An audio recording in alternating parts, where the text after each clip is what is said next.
Be the change. Your soul is longing for you to realize that the identity that you have built around you with where you're from, how much money do you make, what's your name, what kind of clothes do you like, what car do you drive, what kind of shoes do you have, what kind of people you, all that stuff, the ego stuff that we just confuse. Now we think we are that. A little bit of your soul is out there in all those things. Your soul is screaming, calling, howling at you. Your soul is calling for you to bring back, take back all that energy that you have sent out to the world around you. Take it back so that you can fill your own cup before you try to fill anyone else's cup. Esther and Abraham Hicks says, you are perfect, yet expanded being, in a perfect yet expanded world. Your expansion is given. The expansion of your time-space reality is a given. And the expansion of this universe is a given. It's just ever so much more satisfying for you to consciously and deliberately participate in your own expansion. Yes, participate deliberately in your own expansion. And how do you do that? You just figure out what it is that you don't appreciate with how you react to the things around you, what you do in your daily life. Are you always on the same day, just different color on the trees outside? Whatever it is, your soul is calling for you to find the present moment. The anchor into the present moment. No future. There's no past. All there is this moment, right now. Do you have any problems right now? Probably not. Probably not. In the moment, we might have situations that we have to deal with in our life. Most likely, you don't have a problem right now. But your mind creates problems, so you think you have a problem all the time. But you might not even have a problem. It might just be something you have to do with in the future, like a situation you have to figure it out. And then you plan for it, you leave it there, you go about your day and deal with it when you have to. In the now. Everything always is in the now.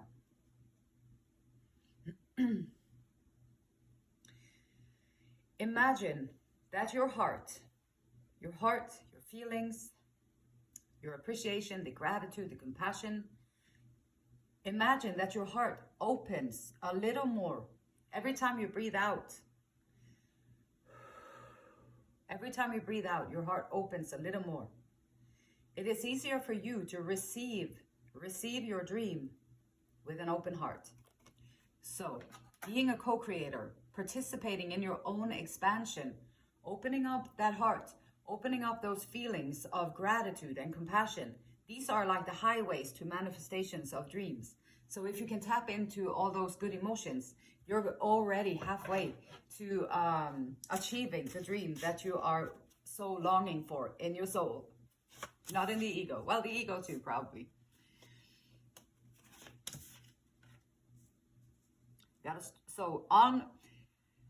Once upon a time, there was this human being on planet Earth. This human being was very good at talking. They were good at communicating. They always had something to say. They were very intelligent. They had their words together. They had their wisdom together. Also, they weren't afraid to step up and take responsibility if something needed to be delegated or something needed to be shown the way. They weren't not afraid to do that. And so surrounding this person, if this person also is coming from the head all the time, so you're coming from the head all the time, this person is always in their mind. And so the heart is then closed off sometimes. And when the heart is closed off sometimes, you're only driven by logic. And logic is good. Logic is good, but heart is good too. And so the both of them is a very, very potent and very reliable GPS that you can maneuver yourself in the life, right? But the logic alone is not going to be that reliable. It's going to take you places and probably safely there too. And surrounded by all these choices. And life is going to give us all kinds of choices. There is going to be so many choices. And a lot of these choices are not connected with your soul. They're rather connected with with your ego. And the ego is all the things, you know, the businesses, the marketing, everything going on around us. They want to hook the ego. So they want you, so the marketing, the powers of the money, the greed wants you to think that you need those things. The greed wants you to feel like you have to have that car. Or the greed wants you to feel like now it's time to upgrade whatever you have. So don't worry about the car payments, you'll be able to. The greed wants you to do all these things. So they need you to believe that you are the focus, that you are the ego. You are their focus. That's the ego part. They need you to think that. They need you to believe that. Because then they will make a lot of money. And that's a tactic, of course. The soul, however, with all these different choices, opening the heart. Imagine that your heart opens just a little bit more every time you breathe out. With the compassion, with the gratitude, with the whatever, all these other good things. Love, all the good emotions. And so connecting a little bit more to the heart space. To the heart space. And the devil is in the blockage. So then that's definitely someone thinking that you need something. Okay, you might be codependent on, or maybe you feel like if you don't have that car, you're not worthy. Or if you don't have that pair of shoes or that brand, then you are also unworthy. Or if you don't look like that, like your body is not like super like that, then you are also not worthy of love. Or maybe you got millions and millions and millions of people are so caught up in their heads, in the future, in the past, completely confused, have no idea what they're doing, but it helps. So they take the medicine. They're going to take these mood stabilizers, which would disconnect the feelings from the logic, which logic, as we understand, is what is very necessary and needed in the world of commerce, or in the world of trade, or in the world of buying, selling products, making money off of people. Right. And so being addicted to these substances and thinking that they're going to help. Yeah. If you need it, it's good to take something to help you. But to be dependent on things is now you're creating a disconnect. It might be difficult to find your heart space if you are guided by mood stabilizers and stuff like that. I am not a doctor. This is my personal opinion. But if you do that, you are not going to feel all these things. And big emotions are difficult to handle. It's easier if you dwindle it down. Now you can produce just logic and go on logic, which is easier. But logic is logic. Heart, playfulness, kindness, having fun, joy, feeling joy. Walking around like a robot with all the answers, having all the logic, know everything, every step. Well, that's producible if you have a job and you have to do the stuff in a job. That's good. Then if you want other goodness out of life, then you might have to adjust. Subconsciously, you already know these things. So this human being, once upon a time, this human being walking around on planet Earth, completely, very smart, completely know all the answers, completely know all these things. And then, but in the bottom, they're like, I'm feeling more drawn to like this book. And this little book is called like How to Say No. How to say no. Can I say no? Am I allowed to say no? Am I allowed to set boundaries? Am I allowed to say yes to other things than what the world is wanting me to say yes to? Am I allowed to like open my heart a little bit and then feel how I feel about it? And if I like it, then it's okay. I can go there and that's maybe what is good for me. Even if the society would say that that's the wrong path, or like maybe the inner intuition, the things that are in between the lines. This one here, this human here is definitely capable of seeing and knowing that all the stuff is good stuff that you have. There's nothing wrong with being logical. There's nothing wrong with having a lot of choices. There's nothing wrong with having all these things. But it will maybe create a sense of lack in your life. It might create something that your soul is like withering away and you're just functioning. And that's okay too. If you want to do that, that's fine. You can live however you wish to live in this earth. And so opening up for the soul, opening up for the emotions is going to be very, very beneficial in so many ways. Clarity of mind. Definitely have clarity of mind. And perhaps went through a lot of things. But in your core, so you have the clarity of mind and you have all this, and then you're a very generous person. It's a very, usually people are generous, like when you're connected to your soul, when you're connected with your emotions, when you understand that everybody has their own things that they go through in life. Everybody has challenges. It's nobody, even though they look like they have everything together, they have challenges too. There's no telling how much work they had to put into looking like they have everything together. There's no telling what is behind it, but it always takes work to get to a point where you can appreciate. Okay, so you have the Ace of Swords and you have the Ace of Pentacles showing up here, and which is great. So there is a clarity of thought. Using the intuition, maneuvering through all these potential pitfalls and maneuvering around them, being generous, having a generous mind, having a generous heart, having compassion, having empathy, having gratitude, feeling love for other people, feeling love for yourself, self-love. Look yourself in the mirror, look yourself in the eyes and tell that person, I love you. And then you look yourself in the eyes and you believe it. Do it till you don't feel weird anymore. No weirdness, now you believe it. And then you can start that whole process of also leaning into and loving other people also. Well, so this human being is walking around on planet Earth, hopping around here on planet Earth, and they have all the tools that they need. All the tools. So the magician knows that you have, you got the finances, you got the funds that you need, you have the open heart that you're going to need to create, you have passion. Passion, very important. Passion and action, very important. Passionate action, the best kind of action. Manifestations come in really quick. With gratitude, passion, you love what you do, you have gratitude for it, you are determined, and you have this, now you're creating, you are participating in your own expansion. So this is why it's so important to know yourself, know thyself, know thyself. What's going on in your mind? What kind of thoughts are rolling around there nonstop? What's going on in your emotion? Did you have to close down your heart because you was protecting yourself? And a lot of people have been doing that, which makes sense in this world that we're living in, because it's kind of scary out there. And then so you have the magician, you have all the tools, you have everything that you need to figure it out. And you're great at balancing, and people see that you can balance anything. There's going to come in though a great idea. You will soon be starting a new maybe business venture. You might be starting a new job. You might be getting a new income. You might be getting something is coming into your life pretty soon. And probably for all of us humans, we're like, you're so stupid. We're talking to ourselves, right? In our heads, again, in our heads.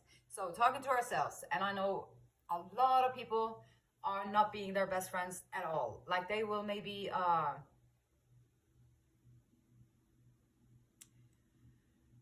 just say nasty things to ourselves in our heads. Like we can't do it. It's impossible. I'm not worthy of that. I can't, how am I going to be able to do that? How am I going to function with that? Will I be able to even do any of that? And then we talk ourselves out of it. And when you do, you're also participating in your own expansion. With the negative talk, you are still participating in your own expansion. But the expansion and the results that you see in your life, they might not be what your dream is about. And so this is why it's so important to change.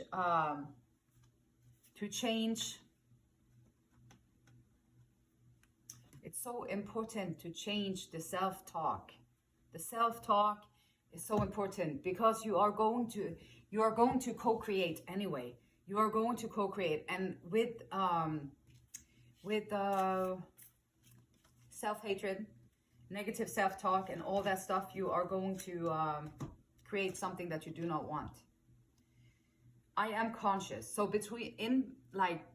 beyond the thoughts is your consciousness, your presence. If you can anchor yourself into the present moment, no thinking about the future, no thinking about the past, in the present moment, you will find peace. And if you can find ways like focusing on your inner body, that's one way that you can anchor yourself into the present moment. Putting your attention to your breath and just put your attention there, and it'll also take you out of your thinking and put you into the present moment and connect you with the consciousness. Being still and alert and just listening to that stream that you can't hardly hear it. You have to be very quiet and you have to very focused to hear it. That will also take you into the present moment.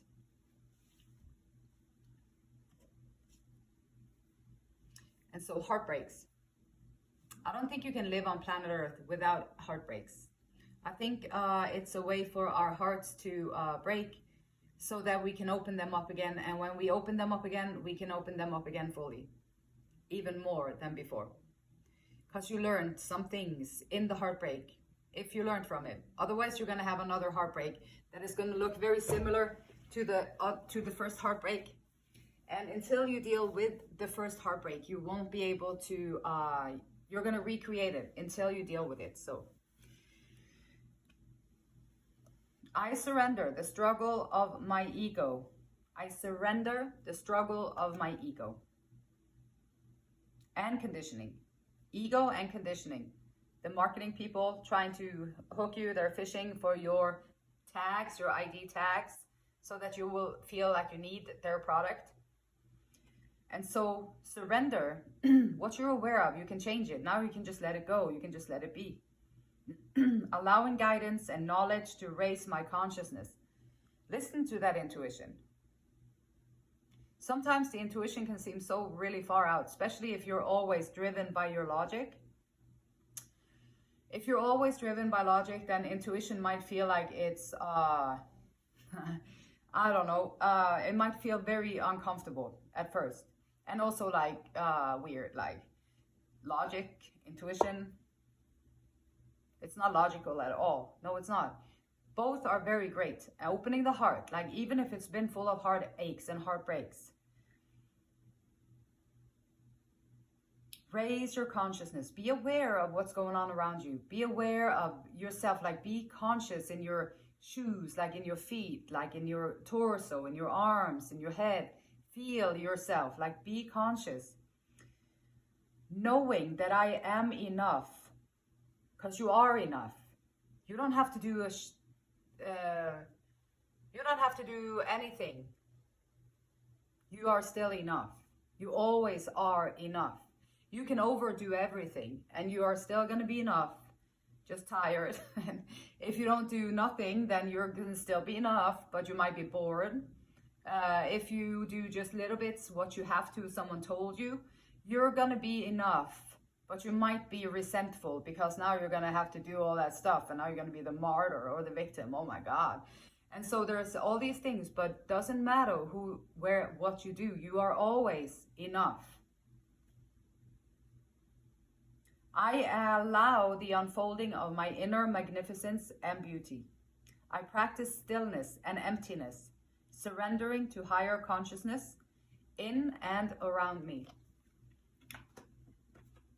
Imagine that your heart opens a little more every time you breathe out.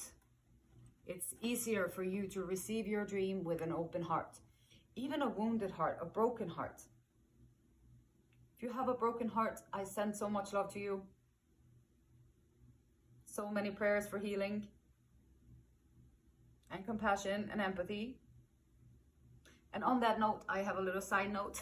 So unless you deal with, and this is the harsh truth of the matter, I do feel compassion for it. And I know how difficult it is to have a broken heart and how to try and mend it and heal it and make it function in a good way again. So you can see the beauty, you can experience the beauty and do all that. It takes willingness. And this is why be brave. It takes willingness to change these things. But it's definitely doable. And even with a broken heart, like those are the repeat actions. So you don't deal with it. Now you're going to go out. You're going to find another person who's going to do the same things to you and then break your heart again. Oh, you didn't learn it this time either. Now you're going to go out there again. And now you're really going to get this third confirmation here that this is what people do. They're heartbreakers, all of them. Well, No, they're not. There's a lot of people out there who are good people. They're generous people. They're compassionate people. They have integrity, and they actually are loyal, and you actually can trust them. There's a lot of people like that out there. But if you, like, third time in a row, now you have the same douche kind of person coming around again in your life. It's not because everybody is like that. It's because your soul is calling for you to, like, tend to me. I have a wound in here. There was something that happened, and you have to acknowledge that this is how you feel. You have to acknowledge that this is what happened, and then you have to feel it to release it. And then you are the best participator in your own expansion, in your own creation, the co-creating of your life that you want, because you deserve it. The beautiful light in me, it honors and it respects and it loves the same beautiful light in you. And until next time, namaste.